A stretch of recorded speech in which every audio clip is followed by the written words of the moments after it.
ముఖ్యంగా తెలుసుకోవాల్సిన విషయాలు ఏంటో చూద్దాం రండి. పీటల మీద కూర్చున్నప్పుడు తాంబూలం చేతికి ఇచ్చి కూర్చొనివ్వాలి. ఆ తాంబూలంలో 2 పండ్లు ఉండాలి. ముందుగా అక్షింతలు పీటల మీద చల్లాలి.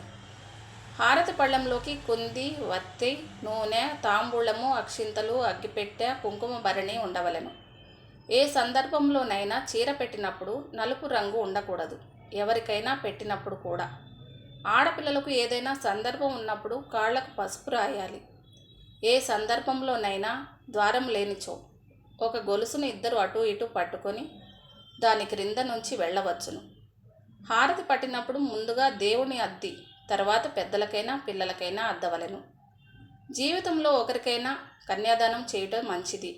తాంబూలం ఎవరికైనా ఇచ్చినప్పుడు ఆకునకు గాని పండునకు గాని తొడిమ మన వైపు ఉంచవలెను.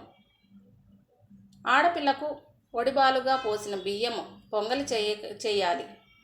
ఇంకా ఎక్కువ ఉన్న ఎడల పులిహార కలుపుకొనవచ్చు. కేజీ శనగలు నానబెట్టిన 35 మంది పేరంటాళ్లకు వచ్చును. పురుడు వచ్చినప్పుడు ఇంట్లో దీపారాధన చేయకూడదు. 11 రోజులు తలస్నానం చేసిన పురుడు పోవును.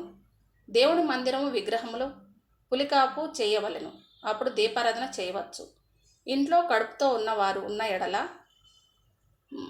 మంచి గుమ్మడికాయను ఆ ఇంట్లో పగలగొట్టకూడదు.